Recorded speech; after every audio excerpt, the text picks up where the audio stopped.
오늘은 마태복음 14장 1절에서 12절을 보겠습니다. 세례 요한의 죽음. 예수님은 제자들에게 비유를 설명해 주시고 복음을 깨달은 자들은 새 것과 옛 것인 구약과 신약의 말씀으로 복음을 자세히 설명해 주어야 한다고 말씀하셨습니다. 이 말씀을 마치시고 예수님은 고향으로 돌아가 회당에 들어가셔서 복음을 가르쳤지만 고향 사람들은 예수님을 배척했다는 것입니다. 그러나 이것은 고향 사람들뿐만 아니라 이스라엘 백성 모두가 예수님의 기적과 이적에만 관심을 두고 따랐을 뿐 예수님이 자신들의 구원할 메시아임을 알지 못하고 영접하지 않았다는 것입니다. 또 이들뿐만 아니라 사람들은 모두가 영적 맹인들이기 때문에 눈으로 보이는 것으로만 판단한다는 것으로 다윗의 형들이나 요셉의 형들도 자신들을 구원할 다윗과 요셉임을 알지 못한 것과 같다는 것입니다. 사람은 누구나 동일하다고 말하고 있는 것입니다. 이 사실을 잘 알고 있는 하나님은 이제는 주 여호와께서 나와 그의 영을 보내셨다는 것으로 예수님과 성령님을 보내주셔서 영적인 맹인들이 다시는 하나님을 우상처럼 섬기지 않도록 만들어 주신다는 것입니다. 이 말씀은 창세전에 약속의 말씀대로 예수님을 보내주셔서 죄를 대속하여 주시고 자신의 죄를 대속하여 주신 십자가의 은혜와 사랑인 복음의 말씀을 성령님이 깨닫게 해주시고 믿음에 이르게 만들어 주신다는 것입니다. 다시 말씀드리면 스스로 율법으로 죄인임을 깨닫고 예수님께 나아가 구원을 받아야 하는데 사람 스스로는 죄를 깨닫지 못하여 예수님께 나아가지 못하기 때문에 하나님을 우상처럼 섬겨 바벨론 포로에 끌려갔지만 이제는 예수님과 성령님을 보내주셔서 복음의 말씀을 보고 들어 죄를 깨닫게 하시고 그리스도께 인도하여 주셔서 믿음에 이르게 하시고 구원해 주신다는 것입니다. 이렇게 구약 시대를 지나 이제는 약속의 말씀대로 나와 그의 영을 보내주신 새 시대인 복음 시대의 시작을 알리는 것이 오늘 본문에 흐르고 있는 문맥인 것입니다. 본문 1절에서 2절을 보면 마태복음 14장 1절 세례 요한의 죽음. 그때의 분봉왕 헤롯이 예수의 소문을 듣고 마태복음 14장 2절 그 신하들에게 이르되 이는 세례 요한이라 그가 죽은 자 가운데서 살아났으니 그러므로 이런 능력이 그 속에서 역사하는도다 하더라. 분봉왕 헤롯은 베들레헴에서 2살 아래 영아들을 살해한 헤롯 왕의 아들로 갈릴리 지역을 다스리는 왕이며 세례 요한을 죽인 자입니다. 그런데 분봉왕 헤롯이 예수님이 행하시는 일의 소문을 듣고 세례 요한이 부활하여 능력을 행하고 있다고 두려워하고 있는 모습입니다. 그리고 본문 3절부터는 세례 요한의 죽음에 대하여 본문에서 잘 설명하고 있습니다. 세례 요한은 구약의 마지막 선지자로 예수님이 구약에서 약속한 메시아임을 증거하는 임무를 가진 선지자였습니다. 그래서 예수님이 오시리라 약속한 메시아임을 증거하고 마태복음 11장에서 옥에 갇힌 것을 기록하고 있고 본문에서는 세례 요한은 분봉왕 헤롯의 손에 의해 죽임을 당한 것을 기록하고 있습니다.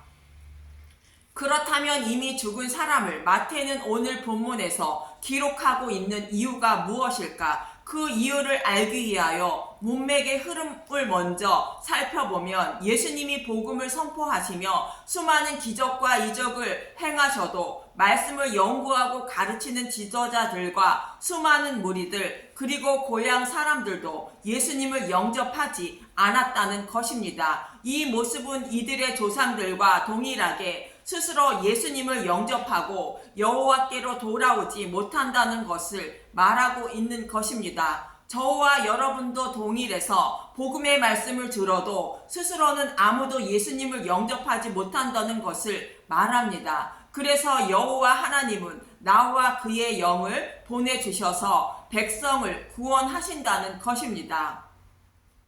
이 말씀에 이어서 본문의 말씀과 오병이어의 기적을 기록하고 있는데, 복음의 말씀을 먹이시고 깨닫게 하셔서 아브라함에게 약속하신 천하 만민을 구원하시기 위한 때가 되었다는 것입니다. 약속하신 그 일을 이루시기 위하여 약속대로 예수님이 생명의 떡으로 오셨다는 것입니다. 이러한 문맥으로 볼 때에 오늘 본문은 구약 시대인 율법의 시대는 끝이 나고 새로운 시대인 복음의 시대가 되었음을 알리고 있는 문맥인 것입니다. 율법의 의로는 하나님 백성이 되지 못하고 약속의 곧 복음의 자녀가 하나님 백성이 된다고 예수님을 영접해야 한다는 의미인 것입니다. 구약에서도 율법의 시대가 먼저 시작되었지만 율법의 시대는 끝이 나고 복음의 시대가 올 것이며, 복음의 시대에는 예수님을 믿는 사람이 하나님의 자녀가 됨을 알리고 있는 사건이 있습니다. 하갈과 사라의 이야기인데, 창세기 16장 3절에서 9절을 보겠습니다. 창세기 16장 3절, 아브라함의 아내 사레가 그 여종 애굽 사람 하갈을 데려다가 그 남편 아브라함에게 첩으로 준 때에는 아브라함이 가나안 땅에 거주한 지 10년 후였더라. 창세기 16장 4절, 아브라함이 하갈과 동침하였더니 하갈이 임신하매 그가 자기의 임신함을 알고 그의 여주인을 멸시한지라. 본처가 아이를 낳지 못하고 후처가 임신을 하게 되면 후처가 본처를 멸시하고 주인 노릇을 하려는 것처럼, 사라의 종인 하갈이 임신하자 종이 주인인 사라를 멸시했다는 것으로 주인 노릇을 하려 한 것입니다. 이 사건을 통하여 성경은 저와 여러분에게 무엇을 말해주고 있습니까? 하나님은 출애굽한 이스라엘 백성에게 시내산에서 율법을 먼저 주셨습니다. 그랬더니 이스라엘 백성들은 율법을 온전히 지키는 것이 하나님의 뜻으로 생각하고 율법만 열심히 지키며 살았던 것이며, 하나님의 뜻인 복음을 멸시했던 것입니다. 예수님이 오셨을 때에도 동일했고 지금의 유대인들도 동일하게 종에 불과한 율법을 지키며 복음을 멸시하고 있는 모습인 것입니다. 마치 종인 하갈이 먼저 임신하자 주인인 사라를 멸시하는 모형인 것입니다. 하갈과 사라의 모습을 율법과 복음으로 설명드리고 있는 것은 사도 바울이 갈라디아서 4장 21절과 31절에서 하갈과 사라를 율법과 복음으로 설명하고 있기 때문입니다. 갈라디아서 4장 21절에서 24절만 보면, 갈라디아서 4장 21절, 하갈과 사라 내게 말하라. 율법 아래에 있고자 하는 자들아, 율법을 듣지 못하였느냐. 갈라디아서 4장 22절, 기록된 바 아브라함에게 두 아들이 있으니 하나는 여종에게서 하나는 자유 있는 여자에게서 낳았다 하였으며, 갈라디아서 4장 23절, 여종에게서는 육체를 따라 낳고 자유 있는 여자에게서는 약속으로 말미암았느니라. 갈라디아서 4장 24절, 이것은 비유니 이 여자들은 두 언약이라. 하나는 시내산으로부터 종을 낳은 자니 곧 하갈이라. 아브라함의 두 여자들은 두 언약을 말하는 것으로, 비유라는 것으로 율법과 복음을 뜻한다는 것입니다.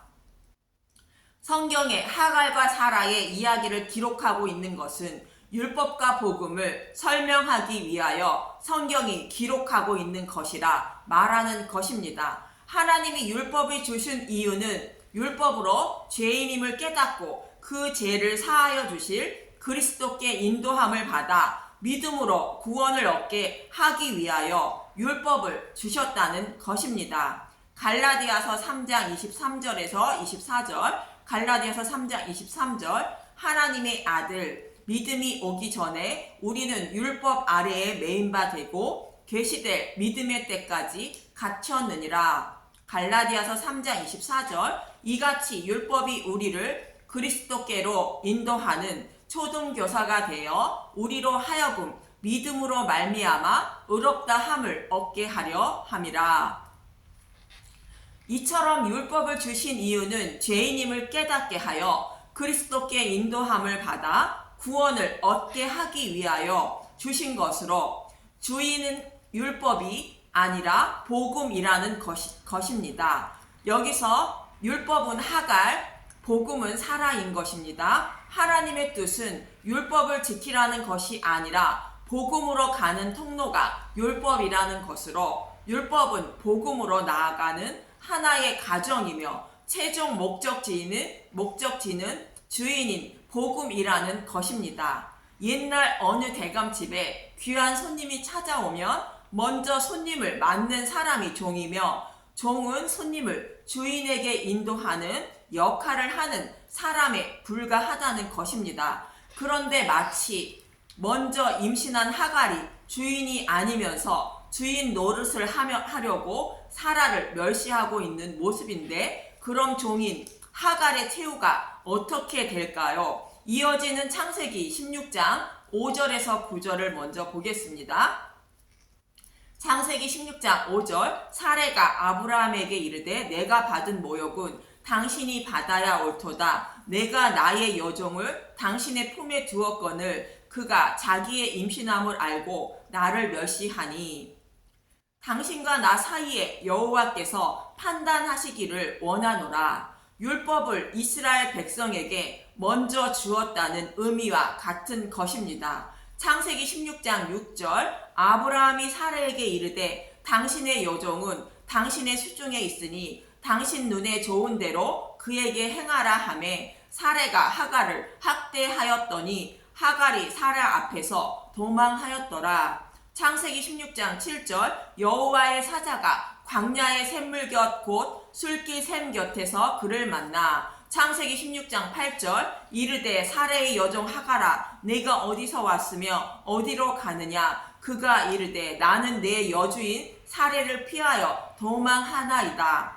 창세기 16장 9절, 여호와의 사자가 그에게 이르되 내 여주인에게로 돌아가서 그 수하에 복종하라. 아브라함은 사라가 주인이라는 것으로, 종이 주인을 멸시하면 주인은 종을 맘대로 해도 된다는 것입니다. 그래서 주인인 사라가 종인 하갈을 학대하니 하갈이 도망하였고, 여호와의 사자가 도망한 하갈을 만나 이르되 내 여주인에게로 돌아가서 그 수하에 복종하라라고 말하였다는 것입니다. 여기서 사라가 종인 하갈을 학대하니 종이 주인 집을 나갔다는 것은 율법의 행위로 구원을 받지 못한다는 의미이며, 여호와의 사자가 집을 나간 하갈을 만나 집으로 돌아가 사라에게 복종하라 말하는 것은 복음 시대에도 율법이 필요하다는 것으로, 죄인임을 깨닫지 못하면 나의 죄를 가져가신 예수님을 찾을 이유가 없는 것입니다. 그래서 복음 시대에도 믿음이 오기 전까지는 율법에 필요하다는 것으로, 믿음이 오기까지는 율법이 죄인 노릇은 하되 믿음이 오면 쫓겨나야 한다는 것입니다. 즉 약속의 자손인 예수님이 내 안에 오시기 전까지는, 믿음에 이르기 전까지는 율법이 나에게 필요하다는 것입니다. 그래서 율법을 주셨다는 것으로 갈라디아서 3장 19절을 보면, 갈라디아서 3장 19절, 그런즉 율법은 무엇이냐? 범법함으로 더하여진 것이라. 천사들을 통하여 한 중보자의 손으로 베푸신 것인데 약속하신 자손이 오기까지 있을 것이라. 약속의 자손인 예수님이 오시기 전까지 율법이 필요하다는 것으로, 구원받을 사람이 믿음에 이르기 전까지는 율법이 필요하다는 것입니다. 지금 시대에 예수님을 믿어 구원받으려는 사람의 예로 들면, 죄를 범하지 않아야 구원을 받는다고, 죄에서 떠나 선한 삶을 살아야 한다고 생각하는 사람이 있습니다. 이러한 사람이 복음을 모르고 있는 사람들인데, 물론 이 생각도 좋은 생각입니다. 그런데 죄를 범하지 않고 율법을 온전히 지키는 사람은 아무도 없다고 성경은 말하고 있는 것으로, 의인은 없나니 하나도 없다고 전도사의 말씀을 인용하여 사도 바울은 말하고 있고, 욥도 스스로 죄를 범하지 않아 더러움을 씻기 위하여 눈 녹은 물과 잿물로 씻을지라도 하나님은 더러운 개천으로 나를 버리신다는 것으로 죄를 범하지 않을 사람은 아무도 없다는 것입니다. 그래서 죄를 범하지 않고 율법을 온전히 지킬 수 있는 방법은 오직 예수님을 믿는 방법밖에 없다고 성경은 말씀하고 있는 것입니다. 사도 바울도 로마서 7장에서 자신이 아무리 죄를 범하지 않으려고 마음먹어도 탐심은 어떻게 하지 못한다는 것으로 마음으로는 죄를 범하지 않으려 해도 육신이 죄를 범하는 것을 보고 있다며 이렇게 외치고 있습니다. 로마서 7장 24절 오호라 나는 공고한 사람이로다. 이 사망의 몸에서 누가 나를 건져내랴. 로마서 7장 25절 우리 주 예수 그리스도로 말미암아 하나님께 감사하리로다. 그런즉 내 자신이 마음으로는 하나님의 법을 육신으로는 죄의 법을 섬기노라. 사도 바울은 자신은 이렇게 죄를 범하고 있지만 예수 그리스도로 말미암아 감사하다는 것으로 예수님을 믿고 있기 때문에 사망의 몸에서 건짐을 받았다는 것입니다. 이렇게 성경에서 말씀하고 있는데도 죄에서 떠나야 구원을 받는다고 생각하는 사람은 복음을 모르고 율법에 갇혀 있는 사람으로 믿음에 이르지 못한 어린아이인 것입니다. 저와 여러분이 죄에서 떠날 수 있는 길은 오직 예수님을 믿는 방법밖에 없는 것입니다. 예수님을 믿는 것도 씨 뿌리는 자의 비유에서 말씀하신 것처럼 나의 의지와 뜻으로 되는 것이 아니라 하나님이 믿음에 이르게 하셔야만 가능하다고 성경은 말하고 있는 것입니다. 로마서 9장 16절 그런즉 원하는 자로 말미암음도 아니요 다른 박질하는 자로 말미암음도 아니요 오직 긍휼히 여기시는 하나님으로 말미암음이니라. 그럼 이렇게 주인을 멸시하다가 주인의 학대로 도망하였지만 다시 주인에게로 돌아온 하갈은 이스마엘을 낳게 되고 그 후 약속의 말씀대로 사라가 약속의 자손인 이삭을 낳자 이스마엘도 이삭을 놀리게 되는데 창세기 21장 8절에서 12절을 보면 창세기 21장 8절 하갈과 이스마엘을 내쫓다. 아이가 자라매 젖을 떼고 이삭이 젖을 떼는 날에 아브라함이 큰 잔치를 베풀었더라. 이삭이 태어나고 젖을 뗐다는 것은 스스로 단단한 음식을 먹게 되었다는 것으로 믿음에 이르게 되었다는 것입니다. 그런데도 이스마엘이 곧 율법이 이삭을 곧 복음을 놀리고 있다는 것입니다. 창세기 21장 9절 사라가 본즉 아브라함의 아들 애굽 여인 하갈의 아들이 이삭을 놀리는지라. 마치 서기관과 바리새인들이 예수님을 놀리고 있는 모습과 같고 예수님을 영접하지 않고 있는 고향 사람들과 같은 모습인 것입니다. 그렇다면 이스마엘이 이삭을 놀리는 것은 복음을 모르는 사람이며 예수님을 영접하지 않는 사람인데 예수님을 영접하지 않는 자들은 어떻게 될까요? 그렇다면 이스마엘이 이삭을 놀리는 것처럼 즉 예수님을 영접하지 않는 자들은 어떻게 될까요? 창세기 20장 10절에 그가 아브라함에게 이르되 이 여종과 그 아들을 내쫓으라. 이 여종의 아들은 내 아들 이삭과 함께 기업을 얻지 못하리라 하므로 하나님은 아브라함에게 여종과 그 아들을 내쫓으라 말씀하셨다는 것입니다. 이스마엘은 곧 율법은 하나님이 주시는 기업을 받지 못한다는 것으로 구원을 받지 못한다는 것이며 또 무엇을 말하고 있는 것입니까? 젖을 뗀 사람인 믿음에 이른 사람은 율법 아래에 있지 않고 은혜 아래에 있다는 것으로 율법에 의해 정죄를 받지 않는다는 뜻입니다. 하나님이 핍박하던 이스마엘은 쫓아버렸기 때문입니다. 죄를 범해도 심판을 받지 않는다는 뜻입니다. 그래서 율법을 상징하는 하갈과 그의 아들을 내쫓으라는 말씀하시는 것입니다. 믿음에 이르렀기 때문에 율법이 필요치 않다는 뜻이며 율법 시대가 아닌 복음의 시대가 되었다는 의미인 것입니다. 참고로 믿음이 있는 사람은 율법을 지키지 않아도 된다는 뜻이 아니며 믿음이 있는 사람은 그 누구보다도 하나님 나라를 위하여 율법을 더 잘 지켜야 한다고 성경은 말하고 있습니다. 로마서 6장 13절에서 14절을 보면 로마서 6장 13절 또한 너희 지체를 불의의 무기로 죄에게 내주지 말고 오직 너희 자신을 죽은 자 가운데서 다시 살아난 자 같이 하나님께 드리며 너희 지체를 의의 무기로 하나님께 드리라. 로마서 6장 14절 죄가 너희를 주장하지 못하리니 이는 너희가 법 아래 있지 아니하고 은혜 아래에 있음이라. 참고로 말씀드렸는데 율법은 믿음이 오기 전까지만 필요하다는 말씀으로 갈라디아서 3장 19절과 23절을 보면 갈라디아서 3장 19절 그런즉 율법은 무엇이냐 범법함으로 더하여 진 것이라 천사들을 통하여 한 중보자의 손으로 베푸신 것인데 약속하신 자손이 오기까지 있을 것이라. 갈라디아서 3장 23절 하나님의 아들 믿음이 오기 전에 우리는 율법 아래에 매인 바 되고 계시될 믿음의 때까지 갇혔느니라.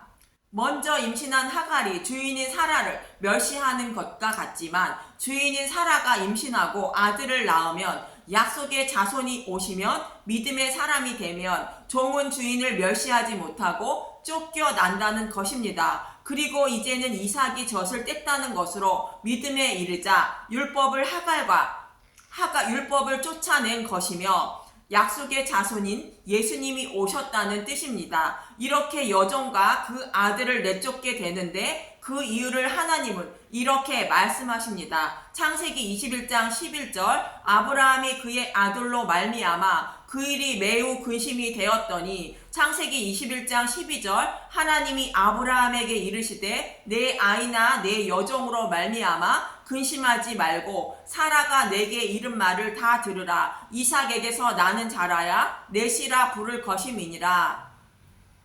하나님은 이삭에게서 나는 자라야 넷이라 부를 것으로 하나님은 내 자손으로 말미암아 천하 만민이 복을 받는다는 말씀을 하고 있는 것입니다. 그리고 천하 만민을 구원하시기 위하여 약속대로 메시아가 오셨다는 뜻으로 복음의 시대의 개막을 알리고 있는 것입니다. 이삭이 예수님을 예표하는 인물로 예수님에게서 나는 자라야 구원을 받는다는 것입니다. 이스마엘의 자손은 구원을 받지 못한다는 것으로 율법의 행위로는 구원을 받지 못한다는 것입니다. 죄를 범하지 않아야 구원을 받는다는 생각과 하나님께 잘 보여서 구원을 받으려는 생각으로는 구원을 받지 못한다는 것입니다. 오직 이삭에게서 난 자인 예수님을 믿는 사람만 구원을 받는다는 것입니다. 이렇게 하나님의 의인 십자가를 모르고 자신의 의인 율법의 행위로 구원을 받으려 생각하고 있는 사람들이 모든 인류의 모습으로 이들이 예수님을 영접하지 못하고 있지만 이제는 사라가 약속의 자녀인 이삭을 낳고 젖을 뗐다는 것으로 약속의 말씀대로 예수님이 오셔서 복음의 시대가 시작되었다고 세례 요한의 죽음을 알리고 있는 것입니다. 마치 광야 40년간 모세가 이스라엘 백성을 인도하다가 약속의 땅을 목전에 두고 백성을 여호수아에게 인도하고 모세는 광야에서 죽은 것과 같은 의미이며 약속의 자손인 이삭이 태어나 젖되기 전에는 하갈과 이스마엘이 주인을 핍박하고 놀리고 살았지만 이삭이 태어나고 젖을 떼자 그들이 쫓겨난 것처럼 이제는 약속의 말씀대로 메시아가 오셨다는 것으로 종인 율법이 주인인 복음을 핍박하는 시대는 끝나다는 것을 알리고 있는 것입니다. 율법의 시대는 끝이 나고 복음의 시대가 되었음을 알리고 있는 것으로 예수님을 영접해야 구원을 받게 된다는 것입니다. 예수님이 택하신 백성에게 찾아가셔서 예수님을 영접하게 하시고 복음을 듣고 깨닫게 하시며 믿음에 이르게 하셔서 구원하는 때가 되었다는 것입니다. 이렇게 저와 여러분도 스스로는 죄를 범할 수밖에 없지만 예수님을 믿음으로 죄를 범하지 않는 자로 여겨주심으로 심판을 받지 않음을 잊지 마시고 예수님을 영접하여 구원의 복을 받는 저와 여러분이 되시길 간절히 소망하며 기도합니다. 감사합니다.